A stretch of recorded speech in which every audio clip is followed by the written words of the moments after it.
Hey guys, Jessica here. So today we're going to talk about how to know when a breast pump is just not for you.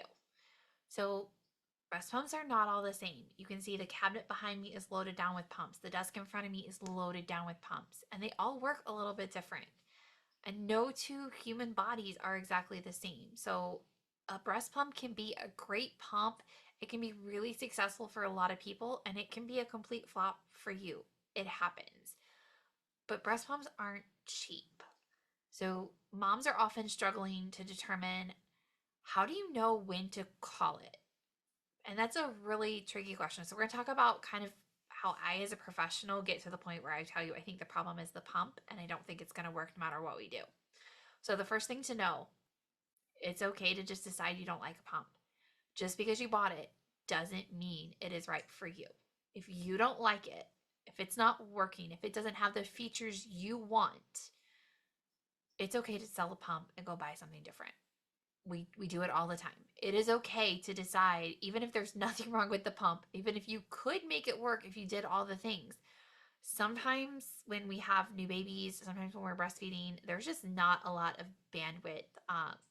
My best example of this is I actually threw a set of Willow containers in the trash that I'd used a few times because it orange lighted me one too many times. And this is when they were brand new. Like, I ordered them the day they launched.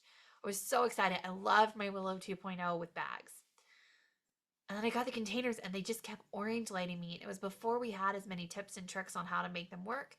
I was really stressed. I was by myself a lot with three little boys, one of whom would not nurse. So we were pumping around the clock. I had no bandwidth. So I chucked them in the trash. And honestly, it is the best thing I could have done for myself because I took a stressor away. I couldn't even handle seeing them on the counter because I felt so bad that I couldn't make them work.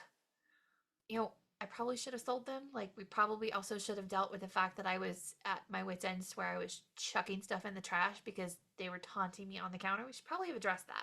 But, you know, different time. I went back and used those same containers 6 months later when I had more bandwidth. Things were more stable. Lo and behold, I did learn how to use them. It wasn't that there was anything wrong with them. But in that moment in time, those containers had the power to completely derail my experience. And if it's derailing your experience, it's got to go. No pump, no accessory is worth derailing your breastfeeding experience. So it's okay to decide, I just can't deal with this. This has to go. And we pick something better. We pick something that's going to be a better fit for your situation.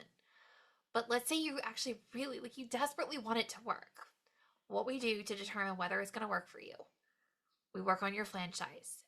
We work on your bra fit. We work on adjusting you to the pump. It is not a reasonable expectation that you can pick up any pump on the market, put it on, and it's going to magically make the milk flow. We're dealing with a trained reflex, which means your body has to know what the pump wants. You have to learn how to work with it. It often takes an adjustment period, depending on how far postpartum you are. That could be rather short in the early days with some pumps that are very effective, or it could be longer. We've got our Willow Gen pumps, the Willow 3.0, the Willow 360. Those can take a couple weeks to adjust to. You can work through that adjustment period. Other pumps, we have to teach your body how to function without something. If you've been using a Spectra that has the vibration and you try and use a non-vibrating pump, we may have an adjustment period. We work through that, and if at the end of adjusting the flange sizing, adjusting bra fit, making sure we've got a good schedule, making sure we've handled all the things in your breastfeeding situation that need to be handled, and we've worked through adjusting and it's still not working, then unfortunately that means it's probably not the pump for you. It doesn't mean it's a bad pump. It doesn't mean that you picked poorly. It just means it didn't work out. And not everything's going to work out, unfortunately. So if you reach that point, it's okay to ask the question and say, like, okay, so what do I do now? Because this is not the thing for me. The big thing to know that moms are always panicked about, they're like, but I spent money on this pump. You did. And that's the gamble we take whenever we buy a pump. If you buy a pump and it's not working for you, sell it. As long as you do not have any reason to believe there's a mechanical failure or you have not damaged the pump, in which case you broke it, you bought it. And you shouldn't sell people broken things because that's just wrong. We don't do that to other moms. We do not actively sabotage other moms' journeys. But if there's nothing wrong with the pump, sell it. you're not going to recoup the full amount of money, but a lot of breast pumps actually retain a lot of value when they're, lightly used. A lot of moms don't want to pay the full retail price, or they're not worried about having a warranty for a number of reasons. Maybe they're only going to be breastfeeding for a few more months. They're confident that this pump will last. Go to one of these buy sell trade groups. There are lots of them for breast pumps. You cannot list breast pumps for sale on Facebook without kind of a little workaround. A lot of times moms list them as juicers. We have whole buy sell trade groups on Facebook devoted to this. Make sure that you are following the group rules on how to keep yourself safe when you're doing these transactions. Macari allows you to sell breast pumps. eBay allows you to sell breast pumps. Sell the pump. Be done with it if it's not worked out for you, and that is okay. Just try not to let the fact that you just got unlucky, the pump just didn't work for you. There are pumps back here that I think are great pumps, and I see a lot of people have success with them, and they don't do anything for me. They never did. It was just not the right pump for my body, and that's okay. Just, if you've reached through all those steps, sell it. If you don't have the bandwidth to go through all those steps, let it go. Sell it. Move on to the next pump. There is a pump out there for every mom. And typically, if you come to, I'm going to link two groups below. I'm going to link the breast pump review group by Allison with New Little Life, and I'm going to link my wearable pump paperweight group. In the wearable pump paperweight group, we will talk to you about any breast pump. We do not just do wearable pumps, but we specialize in troubleshooting the wearable pumps. But I'm going to link them below. If you come to us and you say, okay, I got the Medela Max Flow, it wasn't working for me, here's all the steps I took. We're gonna check the things that are pretty easy to fix. We're gonna check the flange size. We're gonna check and make sure that, if you were using it with a hands-free bra, that it worked. If you were using cups with it, that they were properly optimized, so that you can be confident when you say, I want a different pump, that we're gonna have the information to recommend. Maybe we're gonna recommend the Zomi Fit.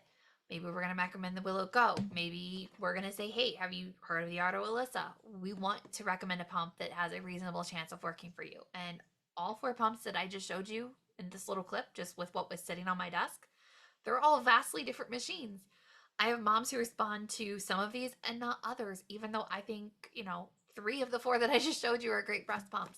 I don't love this pump. We're going to do a pump chat on this later on next week. This is one of my least favorite pumps on the market.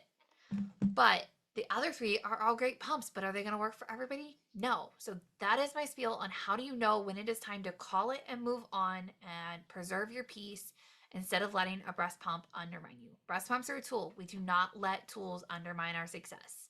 We manage the tools don't manage us.